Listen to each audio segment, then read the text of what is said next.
Assalamualaikum warahmatullahi wabarakatuh.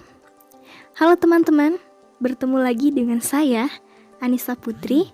Gimana? Masih semangat kan untuk belajar farmakognosi? Pada bab 3 ini kita akan mempelajari tentang pengolahan bahan nabati. Yuk langsung saja kita kepada pembahasannya. Sebelumnya, apa sih yang dimaksud dengan pengolahan bahan nabati? Pengolahan bahan nabati yaitu segala sesuatu pengolahan yang bahan dasarnya dari tumbuhan. Untuk lebih jelasnya lagi, yuk kita simak contoh-contoh bahan nabati. Yang pertama ada aloe, atau dengan nama lain yaitu jadam atau aloes. Tanaman asalnya ada beberapa macam yaitu aloe perei, aloe barbadensis, aloe ferox, aloe africana, aloe spicata. Berasal dari keluarga Liliaceae. Zat berkhasiat utama yaitu ada damar, aloin, air, dan abu.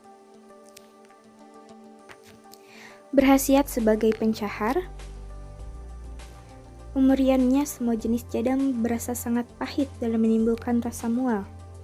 Bagian yang digunakan yaitu cairan yang keluar dari potongan daun yang segar. Ada terdapat beberapa jenis aloe. Yang pertama ada jadam churachoa, jadam cape, dan yang ketiga ada jadam secotrin. Untuk penyimpanannya dalam wadah tertutup baik. Yang kedua ada kampora, atau dengan nama lain yaitu kamper. Tanaman asal dari kamper yaitu Cinnamomum campora. Keluarga berasal dari Lauraceae. Zat berkhasiat utama atau isi yaitu kamper. Penggunaannya untuk carminativa, obat kejang, obat gatal, obat encok, dan anti-iritansia. Pemberiannya yaitu hablur butir atau massa hablur tidak berwarna atau putih, bau khas, tajam, rasa pedas, dan aromatik. Untuk sediaannya ada Losio cumerfeldi, Solusio campora spirituosa, Tabulae acidi acetilosalicylisi compositum. Untuk penyimpanannya dalam wadah tertutup baik. Yang ketiga ada carboadsorbens, atau dengan nama lain arang jerak. Ketentuan, arang yang dibuat dari bahan tumbuh-tumbuhan tertentu telah diaktifkan untuk mempertinggi daya serap. Untuk penggunaannya yaitu antidota. Pemberiannya serbuk sangat halus, bebas dari butiran, warna hitam, tidak berbau, dan tidak berasa. Penyimpanannya dalam wadah tertutup baik. Yang keempat ada kateku, atau dengan nama lain gambir. Tanaman asal dari gambir yaitu Uncaria gambir. Keluarga berasal dari Rubiaceae. Zat berkhasiat utama 25-50% asam katekuatanat, 2-8% isokatekin, dan akatekin quercetin merah kateku. Pemberian tidak berbau, rasa mula-mula pahit, dan rasa kelat, sepat, kemudian agak manis. Bagian yang digunakan yaitu sari air kering yang diperoleh dari daun dan ranting muda. Penyimpanan dalam wadah tertutup baik.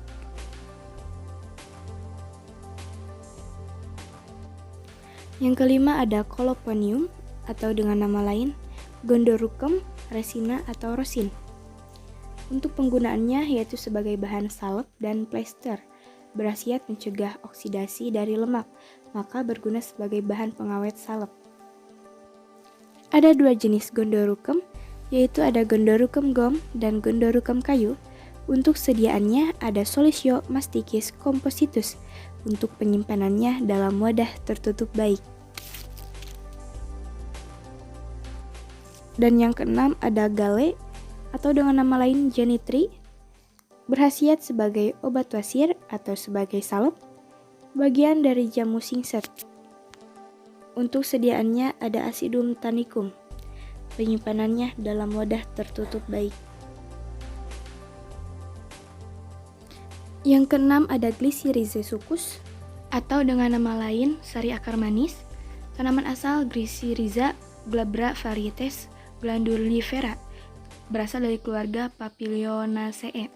Zat berkhasiat utama yaitu glycyrrhizin sampai 15%, gula, lendir zat putih telur, air, zat yang dapat disari 49%, dan yang tidak dapat larut dalam air 5%. Persyaratan kadar gliserin tidak kurang 10% dihitung terhadap zat yang telah dikeringkan. Penggunaan untuk obat batuk. Pemberian batang berbentuk silinder atau bongkah besar, licin agak mengkilap warna hitam, coklat tua atau serbuk berwarna coklat, bau khas lemah, rasa manis khas. Bagian yang digunakan akar yang masih segar disari dengan air mendidih. Sari diuapkan dan dikeringkan hingga bebas air. Penyimpanan dalam wadah tertutup baik. Yang kedelapan ada ikhtiolum atau dengan nama lain ihtamol atau ikhtiol. Tanaman asal berasal dari garam amonium asam sulfonat yang diperoleh dari batuan bitumen bercampur dengan amonium sulfat dan air. Zat berkhasiat utama ada senyawa belerang amonium sulfat. Berkhasiat sebagai antiseptika lemah, obat batuk, pemberian cairan kental warna hampir hitam berbau khas. Sediaan solusio ihtamoli eteris. Penyimpanan dalam wadah tertutup baik. Yang kesembilan ada natrii alginas. Dengan nama lain, natrium alginat berasal dari tanaman Macrokistis virifera, Laminaria saccharina, Laminaria digitata, Nereokistis luet kena. Berasal dari keluarga Lesoniaceae. Zat berkhasiat utama ada garam natrium dari asam alginat atau suatu asam poliuronat. Penggunaan sebagai emulgator. Pemberian serbuk halus atau kasar berwarna putih kekuningan, hampir tidak berbau, hampir tidak berasa. Pembuatan merupakan karbohidrat yang dimurnikan diperoleh dengan penyarian ganggang coklat menggunakan alkali encer, sebagian besar dari garam natrium dari asam alginat. Penyimpanannya dalam wadah tertutup baik. Terakhir ada Pix liquida atau dengan nama lain ter kayu. Berasal dari tanaman Pinaceae. Zat berkhasiat utama ada hidrokarbon yang terdiri dari benzol, toluol, silol, stirol, naftalin, parafin, terpen, politerpen, furfurol, metilfurfuran, dimetilfurfuran, menol kresol, pirokatekin, guaiacol, dan pirogualol. Penggunaannya untuk obat eksim menahun dan obat batuk. Pemberian masak kental lebih berat dari air, warna coklat tua, hampir hitam bau khas, rasa khas dan empirematik. Bagian yang digunakan yaitu masak kental yang diperoleh dari penyulingan kering kayu. Nah teman-teman, itu dia materi farmakognose untuk pengolahan bahan nabati. Semoga bermanfaat ya, dan sampai jumpa di pertemuan selanjutnya. Wassalamualaikum warahmatullahi wabarakatuh.